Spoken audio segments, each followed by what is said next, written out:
Hi, this is TV Bookshelf, and we are here with Pat Dennis today. Pat Dennis is a stand-up comic, primarily, I guess. No, actually, I'm probably more of a writer now. You consider yourself more of a writer now. Well, my audiences would consider myself more of a writer, yes. All right, but she's gotten into writing, and she really likes it. She says it feeds her soul. And so she's got 2 books out and a third one coming out. Third one coming out. My books are Hotdish to Die For. That was your first one. That was funny. Thank you. That book was so funny. It's a collection of culinary mystery short stories where basically people are knocked off by Hotdish, which they should be, I think. Oh, no. Some hot dishes are pretty good. It has 6 short stories. The titles are Death by Idaho, Cabin Fever, The Elder Hostile, Hotdish to Die For, The Lutheran Who Lusted, The Maltese Tater Tot. And 18 hot dish recipes, so people actually buy it for the recipes. Now, how many printings has this gone to? This has gone, I've done 3, and I have sold 9,500, around that figure, which is incredible, I think. For something self-published and locally printed? Self-published, locally printed, complete with recipes and typos.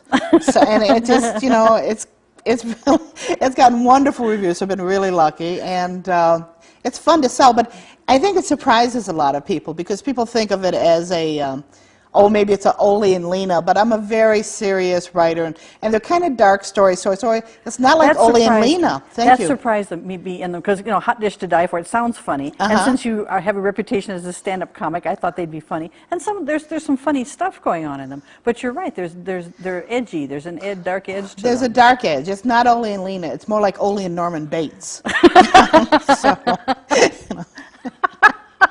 You're knocking my hat off here. Sorry, I like that hat, by the way. Thank you. Yeah, so I've had a lot of fun with this book, and it's just amazing that it keeps going on. I was just asked today. I'm entertaining as a comedian, but after the show, it's a group of seniors at a bank, and they're going to be having a hot dish cooking contest, and I get to judge. You know, so. Well, that should be interesting. Yes, it should be. As I say.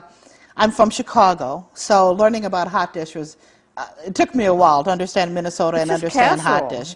Well, except there's a difference. With a hot dish, it's a can of cream of mushroom soup, always, usually, white rice, vegetables, and I got it on sale meat, and then they bake it until every bit of moisture is sucked out, and they serve it to their friends. So that's a bit different than other casseroles. Well, okay. All right. I guess I've lived here too long. To me, that sounds delicious. So you would. Oh, it's good. Look at that. It's crunchy. Crunchy. Yeah. I know. And they get so. I've had so much fun with this because I love to write about characters like you do, and I'm character driven. And you learn about people. I remember at one signing, this was so touching. I saw a man, and he had moisture in his eyes. His eyes were filling up. And when he finally got up to me to sign the book, he looked at me, and tears started coming down his face. And I said, well, can I help you? And he said, and he was in his 30s, and he said, I just wanted to let you know that my mom created the tuna noodle hot dish. I guess you take your fame where you can find it. Yes. And I loved it. And I didn't tell him, oh, well, you know, there were some other moms that may have if he was only in his 30s, unless his mom had him when she was, what, 83? Yes, you're right. Because that recipe's been around a long time. A long time. But it was so touching. And that's the sort of emotion that you have about hot dish. And so I think that helped to promote the book. It's comfort food. It's comfort food. Yeah, it's like Lillian Jackson Braun writing, who does the cat books. Yes. I love her. You know, it's just, it's like eating hot dish and turning off your brain. It's just, you get underneath the blanket and it's comfortable. That's right. You always know what's going to happen, and it's charming, and same thing with hot dish. Going home for Thanksgiving kind of stuff, except that you put a body or two. Yes. Well, a lot of families wouldn't they like to knock off 1 or 2 members. So. I remember some Thanksgivings, yes. Yes. When my nieces and nephews were little monsters, yes. Yes, yes, or the older, the people that have been around forever, or, you know. And tell the same stories. Same stories, with a little bit, and then as the vodka gimlets go on throughout the day. Yes, so families are always interested. A couple drops in his vodka. Here, Grandpa, drink this. Then I have another book. Yes, tell me about this one. This is Stand Up and Die, which is a mystery novel set in Minnesota, and it's based in the Minnesota comedy community. Basically, I kill off everybody that didn't hire me. So there's a lot of deaths. Have you ever seriously done that? Taken somebody who irritated you or bothered you, and then you put them in the book? All the time. Do you? And they don't notice. They usually do not tell. They can't tell. Yes, I know, I know. There are people who come up and will claim that I was such and such in your book, wasn't I? And no, they weren't. But when they are, they don't notice. You're right. Yeah, yeah. And because by that time, if you're a good writer, and hopefully I am somewhat of a good writer, the character takes on its own life, and that person is far away. But I always start usually with some character, somebody that's either, you know, kind of bothered me or confuses me, and I want to get to know that person better, and I'll start writing. But the character takes over. They become their own person. They become their own person. But also, have you noticed that if you do this, they stop irritating you? It's like you're not mad at them anymore. They do. You know, psychiatry on the cheap. In fact, if your book sells well, you get paid for making yourself feel better. I know. Isn't that amazing? It's one of the great things about writing. I know. That's the same thing I feel about comedy, because and in my corporate act, I say it's amazing because I go into these corporations. I'm hired to entertain. I say a few things. I get a thank you note and a big check, and I swear they're exactly the same things I used to say to get me fired. You know, I've turned it into an act. You know, I turned my comedy into an act. They used to fire me for being obnoxious, and now they kind of pay me for being obnoxious, as long as it's a short. You know, come in for an hour and leave. And then go away again. Go away. You're not the employee. Yeah, as long as I'm not staying around, you know. Yeah, I can understand that. I see that. And so, yeah, some of the benefits from writing is just, well, first of all, the personal satisfaction from writing and getting out those feelings that you have on paper. And helping a character helps you understand. And the thing is, even though I write... That's important. I think that's very important. Writing, putting a character into a situation and watching what he or she does helps you understand why this person who's so obnoxious that you dislike did that. And sometimes you start feeling sympathetic towards them. It helps you understand your own problems. You're standing outside of the characters, and you can watch them do things. And you become kind of a mom, because you've given birth. Oh, I hadn't thought of that. You're right. And you don't really hate your own children, or you try not to. I would hope. So you suddenly there's a family issue with this character. It's out of your creative bloodline. So yeah. I hadn't thought of that, but I think that's probably true. There is an old notion that the afterlife for authors is they have to spend eternity in a small room with the characters they have created. Oh, wow, I've never heard. I love that. I like the idea of that. Isn't that a good idea? I mean, so I think I always try to give even my bad guys a little sympathetic edge, just in case. Well, sometimes life itself is unbearable, and how do you deal with just things that happen besides just people? Now, I don't even remember if I put it in this book, but a true story for me with comedy is that during the Gulf War, I was sent by well, I would say lower agent, you know, even really good agents like William Morris, and then you have the people I work for who are based out of Fridley.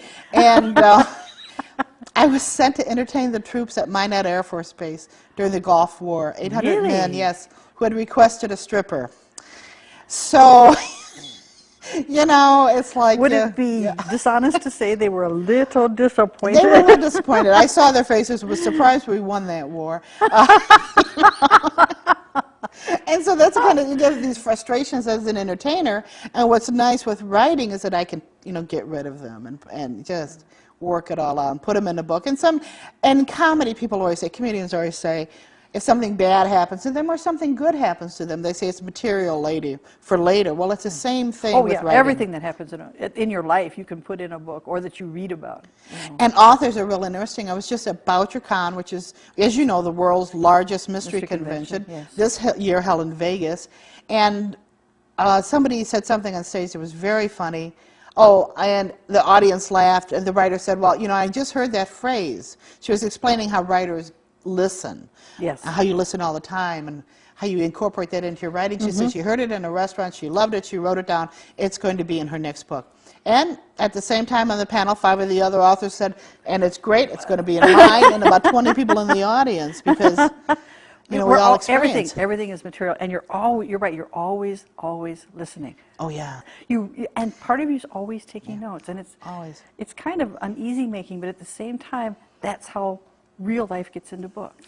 A lot of people ask me, do I write daily? And I usually try to, because otherwise, like most writers, you feel like you should always be writing. Yes. David Mamet says that if you haven't written for the day, you feel guilty. No matter where you are, even if you're at a ball game, you have this feeling of guilt that you should be writing, that you should be taking notes. Yes. And it's the same thing. Yes. You know, you always feel like you should be listening, copying stuff down. And I love, as much as I like to talk, I love sitting alone in a restaurant or a bar or a public situation where people are talking. And just listen to them. Oh, it's fabulous.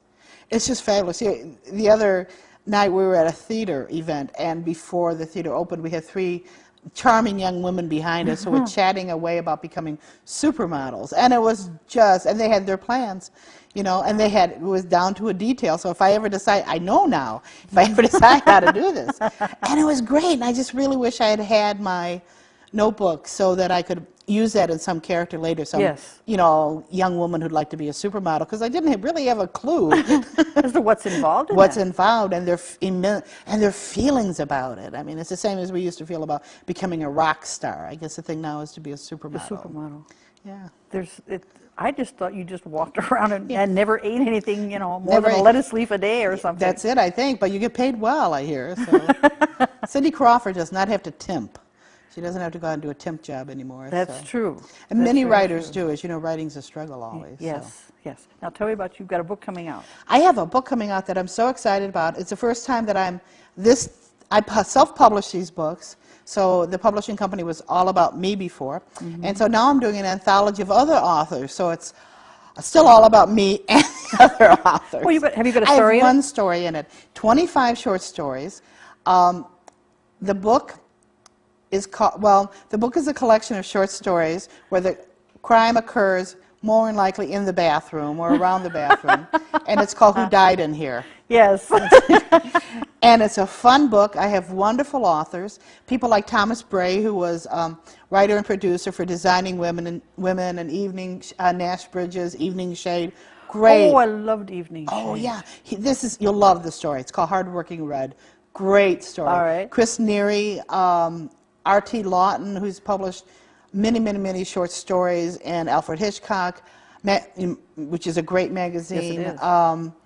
Bev Vincent, Stephen D. Rogers, who's published 250 short stories. From locally, I have Dean Johnson, who you may know, he's a comedian, a wonderful writer. Yes. Publishing him. I'm publishing Kevin. Is this Dean's first short story? Yes, and he's so thrilled. And it's so good. He has this marvelous voice. On stage. Dean Johnson makes me laugh more than anyone in the world. And off stage. Is the story funny then? The story is funny. The story is wonderful. And it's very much Dean.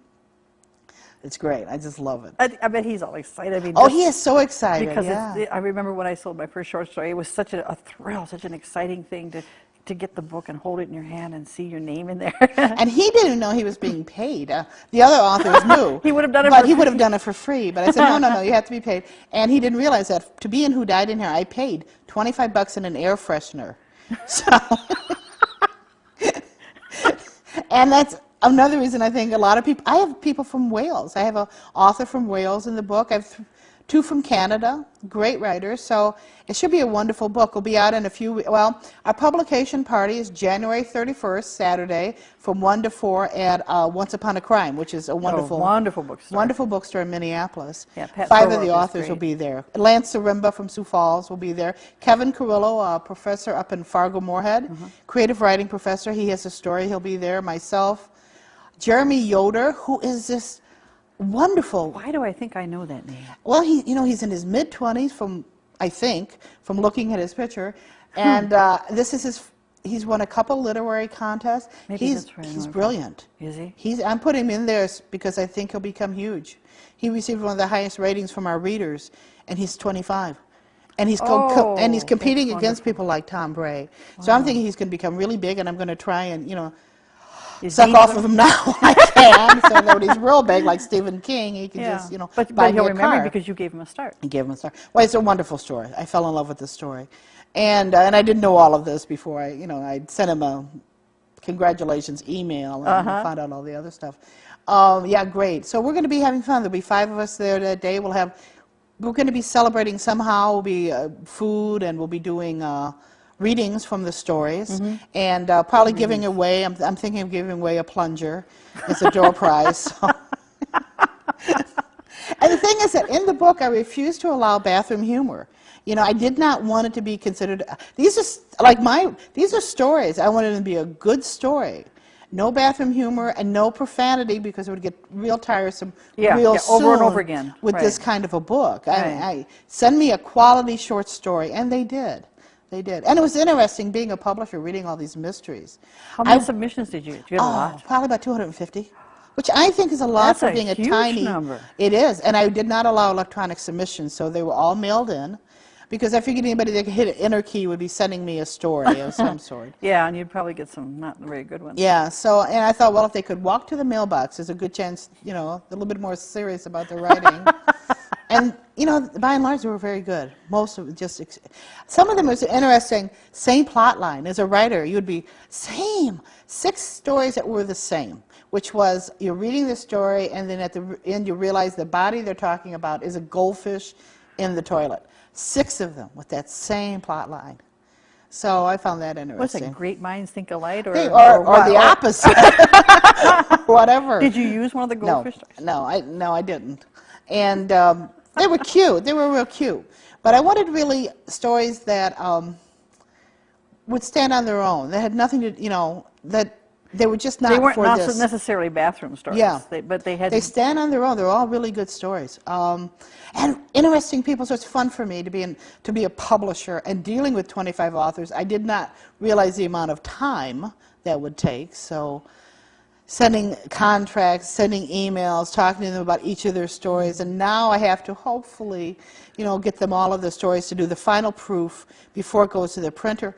And of course, it's Thanksgiving when everybody travels, so I have all those so headaches. difficult. Yes. Yeah. Yes. Is this going to be your only foray into anthology?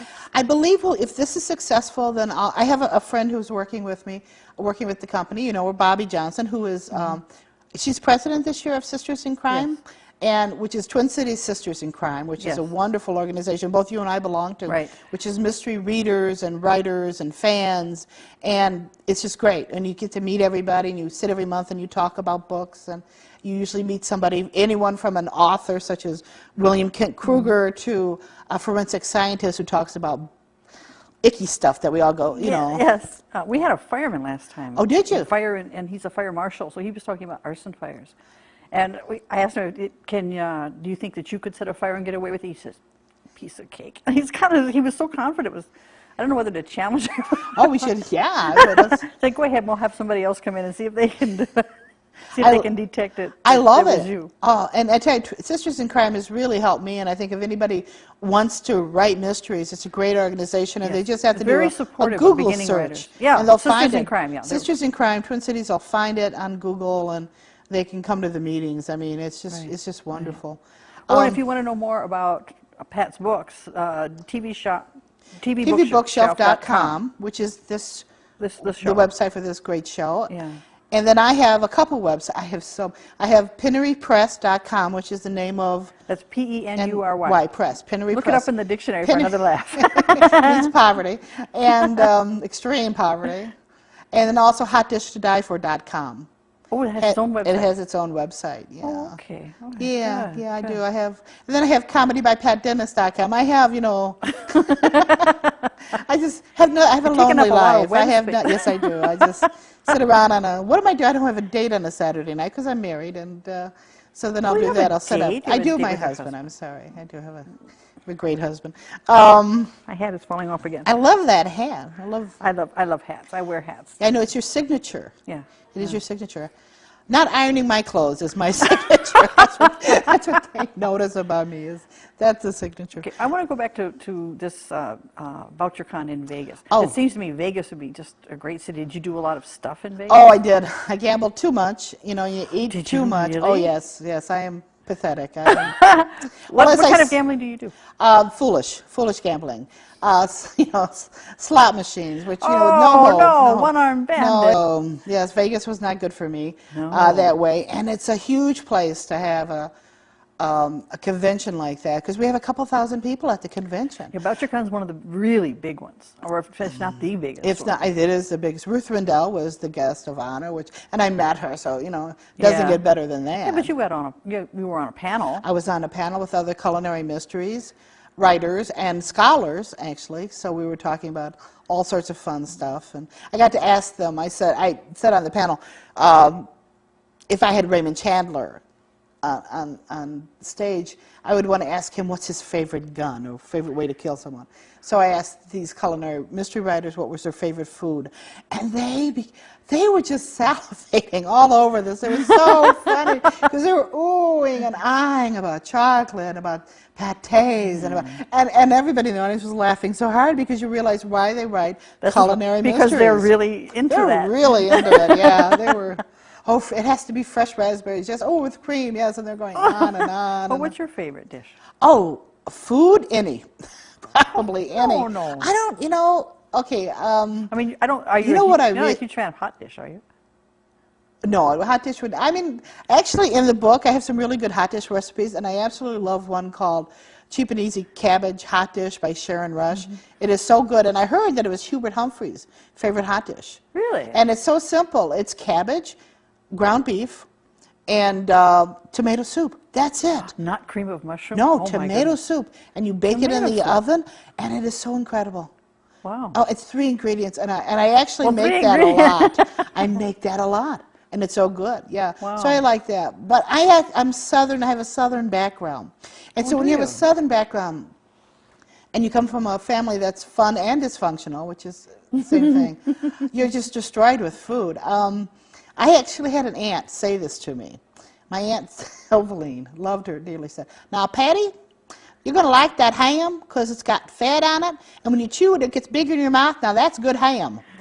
So when you grow up with that kind of emphasis on fat, good ham, gets bigger.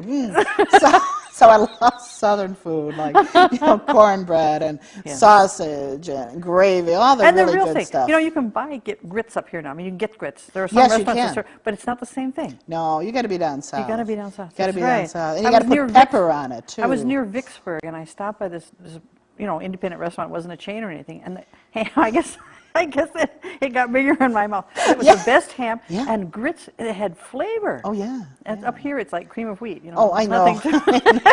I know. Hey, we're talking about food. This is not good. Yeah, it's just, what is this shows? Oh, this show's about books.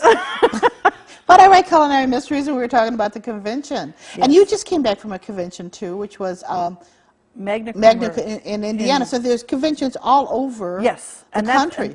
And you should check with a mystery bookstore. They usually have all the information on them. And they're fun for fans. Oh, they're great for fans. Great for fans because you usually get to meet every author that's there. And you find the ones that you can get a good talk to if you buy them a drink. Which is like 90% of them. And, well, are you kidding? Come on, 80%. I walked by the bar. They had a special room for the Riviera bar, which was just authors. Just authors, Just authors. Yes. And you can get all your books autographed, and you can buy books there, and you can bring books from home. And the panels are fun. Panels are fabulous. Are really great because you get to hear them talking, and sometimes it can stir interest in a book. There was a young woman at Muncie, and it was her first book, and it was her first mystery convention, and she was so funny and so charming that I ended up buying her book, and I'm glad I did because it was really good. And can I tell you the name of it? Yeah, no. Oh, well. It was called Artifacts. Oh, and that's a great name. It's set down on an island off the coast of Louisiana. Oh, wow. And it's a fascinating character. It's really, really, and it has, like we were talking about characters, the importance of realistic characters. Her heroine is so realistic that I didn't realize she was the heroine at first because she's flawed in some ways. Very interesting. Don't you think characters have to be flawed? I mean, mine certainly are, and that's why even I say makes them real. Makes it real. Everything is flawed, and you learn to love it anyway. I mean, that's just life. Well, and it makes them more real if the characters have a little bit of something to them that's different. Yeah, you can't write unless you're being honest. I don't think you can write well unless you're really honest about what you see as the world around you. Yes. And oftentimes, young writers especially, they really want to write about they really write stories about the way they think the world should be. So you get these idealized characters, flawless detectives, and magnificent women, and they fall flat. And they're not interesting to read. Not at all. Not at all. There's no humanity in there. There's no how do we get through this, or how do I learn this, or nobody and if a marathon runner wants to run a marathon. He's done 4. Well, that's not too interesting. But if I would choose to run a marathon, that would be a bit more of a challenge. And it could be a very interesting, and it would be more, yeah. What drives the plot is why, how you found yourself in a position where you have to run a marathon. What would create in you that need? Yeah, and that's interesting. And you sit there and you go through it all and you write it down, and that's So I love to have characters who have a challenge in their life, because I think we all do. We all do. We all have. Because I'm so outgoing, one of my biggest challenges, and it's so difficult for me, because I know I'm not that interesting of a person, is to keep my mouth shut. 2 books out. You've got a 3rd book coming out. Stand Up and Die, Hot Dish to Die For. And you're going to do a signing on January 31st. 31st. Once Upon a Crime in Minneapolis from 1 to 4. Right. And you can go to tvbookshelf.com for more information about your books, where to buy them, and all that other sort of thing. And PinneryPress.com.